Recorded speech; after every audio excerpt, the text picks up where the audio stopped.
안녕하세요. 엄관장입니다. 오늘은 영화, 다큐멘터리 얘기를 좀 해볼까요? 복싱 다큐멘터리. 우리 넷플릭스 요즘 많이 보시죠? 넷플릭스에서 2016년에 발표했던 다큐멘터리인데 요즘에도 있더라고요. 제가 몇 년 전에 이걸 봤어요. 몇 년 전에 이 다큐멘터리를 보고 굉장히 좀 많은 생각을 하게 됐었던 다큐멘터리입니다. 일단 못 보신 분들은 한번 꼭 보시는 거 추천드리고요. 그리고 내용을 얘기해 드리자면 일단 제가 좀 보고 할게요. 복싱의 인기가 사그라든 시대, 서로 다른 위치와 상황에 처한 3명의 복서는 자신만의 희생을 치른다. 챔피언이 되고 싶은 꿈을 이루기 위해. 감독 제이 벌저. 영화 카운터펀치 2017년작이네요. 1시간 30분짜리입니다. 영화라고 나오는데 거의 다큐예요, 다큐. 실제 그 복싱 선수 3명을 이렇게 출연시켜서 실제로 픽션으로 찍고 찍은 겁니다. 되게 저는 재미도 있었고요. 복싱 좋아하시면 충분히 보실만 하다고 봐요. 재미도 있었고 굉장히 저는 정말 많은 생각을 하면서 봤고 끝나고 나서도 굉장히 여운이 남은 다큐멘터리예요. 복싱 다큐멘터리. 이게 3명의 주인공이 누구냐면요. 피터 퀼린, 프로 복서고요. 근데 이제 결과적으로 지금 현재 상태를 말씀드리면 WBO 미들급 세계 챔피언도 했었습니다. 이 다큐를 찍을 당시에. 그러니까 엄청 이제 어떻게 보면은 성공한 프로 복서죠. 미국. 이 3사람 다 미국 흑인이에요. 자, 첫 번째가 피터 퀼린, 두 번째가 캠 F 어썸. 이 친구는 헤비급 아마추어 복서고요.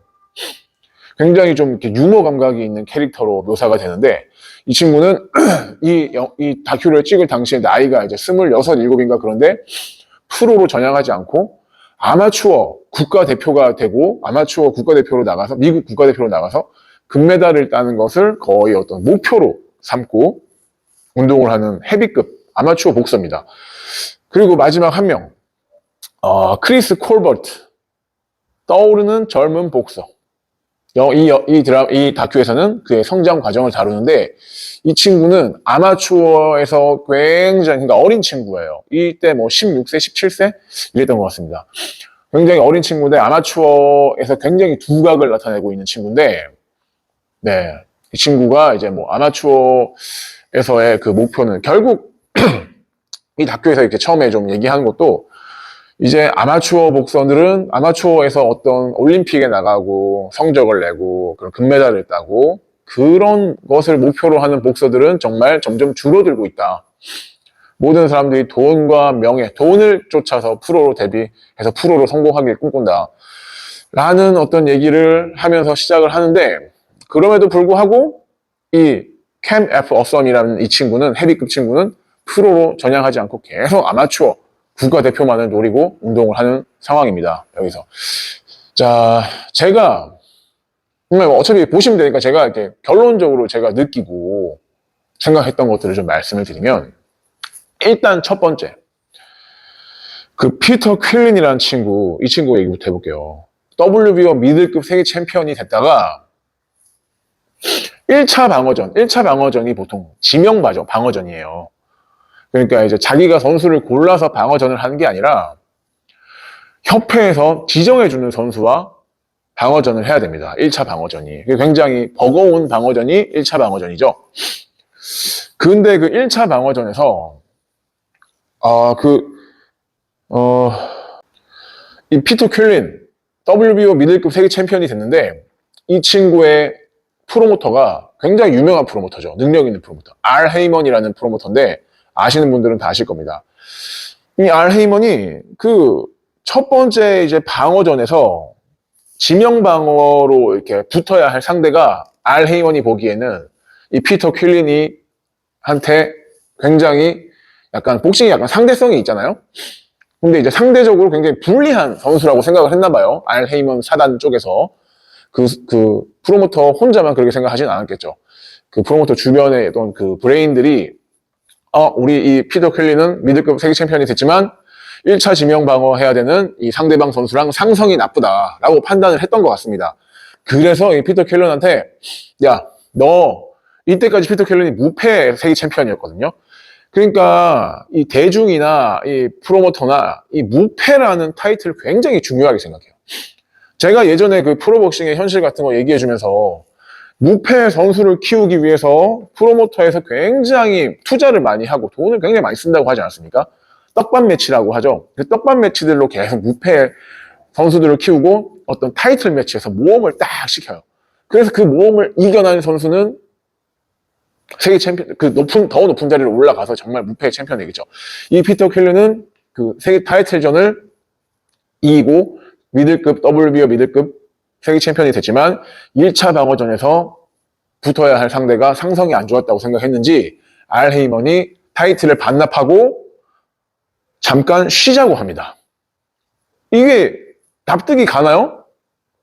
내가 세계 챔피언인데, 세계 챔피언이 이제 됐는데, 된 지 1년도 안 돼서 방어전을 해야 되는데, 그 방어전에서 상대방이 굉장히 상성이 안 좋다고 해가지고 타이틀을 자진 반납하고 그냥 쉬어야 되는 상황입니다. 쉬자고 알 헤이먼이 프로모터가 선수한테 얘기를 해요. 그러면서 1년 동안 딱 쉬자고 합니다. 그런데 그 피터 켈러는 그거를 받아들여요. 받아들이는 조건으로 알 헤이먼이 이 피터 켈러한테 50만 달러를 줍니다. 50만 달러면은 뭐 우리나라 돈으로 얼마야? 요새 한 1,300원 되나요? 1달러에? 그러면 한 6억 5천, 한 7억 되나요? 50만 달러를 받고 타이틀을 반납하고 1년 동안 시합을 뛰지 않습니다. 물론 시합을 뛰지 않는다고 운동을 하지 않는 건 아니겠죠. 그렇지만 그 세계 타이틀 그 정상에 있는 급에서 그 시합의 어떤 그런 감을 1년 동안 이제 놓친다는 얘기죠. 네. 결론적으로 이 피터 켈러는 다시 재기전 상대로 유명하죠. 다니엘 제이콥스. 그 하드펀처죠. 그 선수랑 재기전을 하는데 재기전에서 아마 세계 타이틀전으로 아마 재기전을 했을 거예요. 바로 그냥 세계 타이틀전을 했을 겁니다.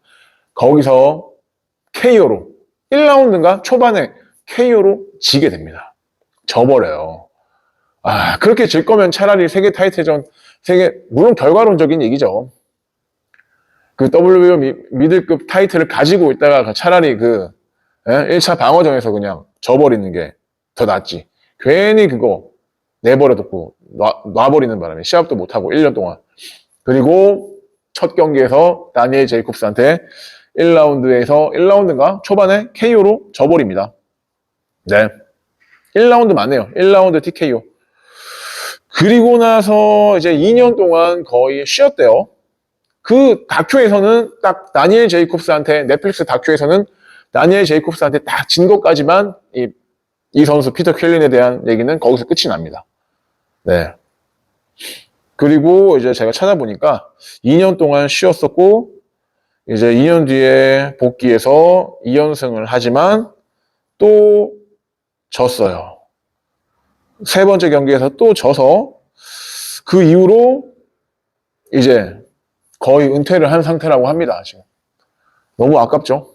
너무 아깝기도 하고 복싱이란 게 참 진짜 어렵습니다. 진짜 선수층이 두터워요. 세계적으로 보면. 그리고 그 알 헤이먼이라는 힘 있는 프로모터가 밀어줘도 안 될 놈은 안 되나 봅니다. 그래서 세계 챔피언은 하늘이 만든다고 얘기하죠. 운이 받쳐주지 않으면 정말 안 되는 것 같아요. 복싱계에서 실력자들은 너무 많으니까. 네. 벌써 이렇게 시간이 됐어? 빨리 해볼게요. 그 두 번째 선수, 캠 F 어썸이라는 친구는, 이 친구를 보면서 제가 느낀 건, 이 친구는 헤비급인데 성적은 굉장히 좋지만 제가 냉정하게 봐서 이 친구는 그렇게 잘하지 못해요. 그리고 이 친구의 삶을 조명하면서 미국의 아마추어 시합들을 굉장히 많이 보여주거든요. 저는 미국 복싱이 워낙에 이제 인기 스포츠고 저변이 넓고 하니까 저는 미국은 아마추어 시합이나 뭐 그런 시합들도 굉장히 뭐 깔끔하고 뭔가 좀 우리나라랑은 좀 다르겠거니 했어요. 그런데 이게 웬걸? 미국도 정말 어떤 세계적인 클래스의 선수들의 시합이 아니면 별로 그렇게 환경이 좋아 보이지도 않아요. 특히 아마추어 시합 보니까 저는 이렇게 미국에서 복싱 배우면은 그래도 좀 어느 정도는 다 잘할 줄 알았거든요. 절대 아니었습니다. 정말. 그 거의 이 피터 킬런이라는 선수는 미국 내 아마추어 챔피언십에서도 우승도 여러 번 하고 뭐 이후로 무슨 뭐지? 미국에서 골든글러브 대회에서 3차례 우승한 굉장한 아마추어에서 실력자예요. 그런데 제가 솔직히 보면은 못해요. 기본기 자체가 별로 좋은 기본기가 아니에요. 굉장히 별로 못합니다. 솔직히 말해서 진짜 못해요. 그렇기 때문에 이 친구가 결국에는 미국 국가대표에 나오지 못하는 거겠죠. 이게 잘하는 클래스에서도 이게 급이 나뉘어요. 제가 항상 말하죠. 기본기가 잘 잡혀 있어야 잘하는 사람들끼리 했을 때 두각이 나오는 겁니다. 못하는 사람들끼리 할 때는 뭐 기본기가 좋고 뭐 나쁘고 뭐 그런 게 별로 티가 안 나요. 그렇지만 정말 하이 클래스의 어떤 그런 높은 수준 있는 선수들끼리 시합을 하면 기본기의 차이가 어마어마하게 나타나게 됩니다. 근데 이 어썸이라는 선수는, 헤비급 선수는 기본기가 좋지 못해요. 그러니까 결국에는 이 친구의 이제 그 현재 근황도 보니까 이 친구도 아마추어에서는 넷플릭스 그 다큐에서는 결국 국가대표를 차지하지 못하고 끝이 났는데 그 이후 근황을 봐도 결국에는 프로 데뷔도 안 하고 결국에는 아마추어에서도 목표를 이루지 못합니다. 그런데 이 친구는 실력이 정말 프로로 나와도 결국에는 높은 곳으로 갈 수 없는 실력이고 아마추어에서도 그냥 아무리 열심히 해도요 기본기가 정말 깔끔하게 잡히지 않으면 아무리 열심히 해도 높이 못 올라갑니다. 제가 얘기하고 싶은 가장 큰 얘기 중에 하나가 이 친구를 보면서 저는 또 너무 느꼈습니다. 기본기가 어느 정도는 잡혀 있고 아니면 그 기본기를 무시할 만큼 피지컬이나 어떤 신체적인 능력이나 어떤 것들이 월등하면은 기본기가 좀 딸려도 세계 정상에 설 수 있다고 저는 봐요. 근데 이 친구는 그 둘 다 가지지 못했어요. 그래서 그렇게 된 것 같고 또 빨리빨리 할게요. 시간이 너무 간다. 세 번째 크리스 콜버트라는 이 선수는 아마추어에서 굉장한 두각을 나타냈어요. 그리고 또 이 친구의 그 아마추어 시합 영상 같은 걸 보니까 미국에서도 정말 기본기가 좋은 선수들은 손가락에 꼽더라고요. 별로 기본기 좋은 사람이 별로 없어요. 미국에서 그 아마추어 시합이나 뭐 이런 거 프로 뭐 데뷔 그런 뭐라 그러나 그런 아주 높게 치고 올라가는 정상급 선수들 말고는 미국에서도 떡밥 선수들이 너무 많더라고요. 제대로 못 배운 선수들 말이죠. 그런 선수들이 너무 많았습니다. 제가 보니까 이 콜버트는 아주 어린 나이에 아마추어에서 굉장한 두각을 냈지만 빨리 돈을 벌고 싶어서 프로로 전향하고 굉장히 이제 또 이제 아마추어 성적이 좋으니까 능력 있는 프로모터를 만나서 프로로 이제 데뷔를 하고 이제 프로 데뷔전이나 이런 거를 굉장히 성공적으로 이제 치르는 것까지는 아마추어에 여기서 이 다큐에서 나왔는데 그 이후 근황을 찾아봤어요. 이 크리스 콜버트의 프로 전적은 현재 17승 3패랍니다. 근데 이 중에 6승이 KO율이 그렇게 좋진 않죠. 네. 최근 경기는 최근에 2연패를 당했어요. 그것도 KO패로 2연패를 KO로 당했대요. 네. 그러니까 그 미국에서 그 아마추어에서 거의 그 최고봉을 찍었고 그 어린 나이에 정말 이제 기대를 받으면서 프로로 전향했지만 결국에는 어떤 세계 타이틀과는 제가 볼 때는 이제 멀어지고 있는 것 같습니다. 근데 한때 WBA 인터림 타이틀을 보유한 바가 있대요. 근데 이런 거는 별거 아닌 거 다들 알잖아요. 그래서 이렇게 제가 하고자 한 얘기는 일단 복싱 기본기가 너무 중요해요. 진짜 이렇게 선수가 되고 싶은 분들은 기본기를 제대로 익히지 못하면 절대 높이 올라갈 수 없습니다. 기본기가 안 좋은데 높이 올라가는 선수들은 정말 몇 천만 분의 1의 피지컬을 가졌어야 돼요. 타고난 힘이 장사라거나 타고난 체력이 있다거나 아니면 그것들을 모두 가졌거나 타고난 무쇠턱의 강철 체력의 강철 피지컬 정말 그 일반적인 사람과는 다른 어떤 피지컬이 있으면 될 수 있을 것 같아요. 기본기가 좀 안 좋아도 그런 경우도 좀 있지 않습니까? 그런데 그거 외에는 그런 사람 별로 없잖아요. 사실 그거 외에는 기본기가 정말 중요합니다. 기본기를 정말 잘 닦아야 돼요. 그런데 그 기본기가 정말 좋았던 이 세 명의 선수 중에 이 어썸이라는 헤비급 선수 빼고는 이 두 친구는 기본기도 굉장히 좋고 잘 배우고 깔끔하게 정말 멋있는 복싱을 하더라고요. 그럼에도 불구하고 세계 챔피언이 되지 못했죠. 복싱은 정말 복싱뿐만 아니라 모든 스포츠가 그렇겠죠. 세계 정상에 올라간다는 거는 어떤 프로의 세계에서 어떤 그 돈과 그 천문학적인 돈이 걸린 그런 큰 시장에서 세계에서 1등을 한다는 것. 특히 복싱. 너무도 세계적으로 우리나라에서는 지금 별로 그렇게 선수층이 두텁지 못하지만 세계적으로 선수층이 너무 두터워요. 네. 그런 상황에서 우리나라에서 이제 그렇다고 돈 투자가 되느냐? 일본이 실력이 분명히 좋은 것도 있지만 뭐 나오야 실력 정말 좋죠. 근데 일본의 그런 경쟁 그런 세계 챔피언들이 다수 배출되고 있는 건 물론 잘하는 거는 첫째겠지만 그 선수들보다 잘하는 선수들이 뭐 세계 어딘가에 없을까요? 저는 분명히 있다고 봅니다. 그렇지만 어떤 그런 세팅되어서 실력과 함께 투자와 어떤 그런 프로모터의 그런 세팅들이 잘 맞아 떨어져서 일본이 세계 챔피언들을 많이 보유하고 있다고 봐요. 우리나라도 빨리 어떤 복싱이 다시 살아나서 살아나려면 일단 좋은 그 기본기를 잘 배워서 복싱을 정말 이쁘게 잘 배워서 그리고 그 잘 배운 사람들끼리 경쟁해서 그 중에서 치고 올라 두각을 나타내는 선수들을 잘 키우고 관리하고 투자를 해서 우리나라도 꼭 조만간 빠른 시일 내에 어떤 큰 좋은 선수가 나왔으면 좋겠습니다. 저의 바람이고요. 시간이 너무 길어져가지고 제가 하고자 한 얘기를 다 했는지 모르겠어요. 복싱은 참 너무 어렵습니다. 그냥 일반인 이거 보시는 분들 거의 다 복싱 하시는 분들이잖아요. 복싱 참 어렵죠. 아직까지 어려운 걸 모르겠다? 그분들은 아직 많이 깊게 안 파신 분들입니다. 깊게 팔수록 복싱이 어렵고 올라갈수록 어렵고 그래요. 그리고 실력만 좋다고 또 될 수 있는 것도 아니고 운이 너무 필요한 게 투기 종목이고 복싱입니다. 그래서 세계 챔피언은 하늘이 만든다 라고 하는 말이 너무도 크게 공감이 됩니다. 네, 너무 길어졌어요. 오늘 여기까지 하겠습니다. 한 번씩 꼭 보세요. 네, 시간 되실 때 시간 죽이기로 보십시오. 막 유쾌한 얘기는 아니지만 그래도 어떤 복싱에 대해서 좀 더 생각해보는 계기가 될 수 있을 것 같습니다. 여기까지 할게요. 감사합니다.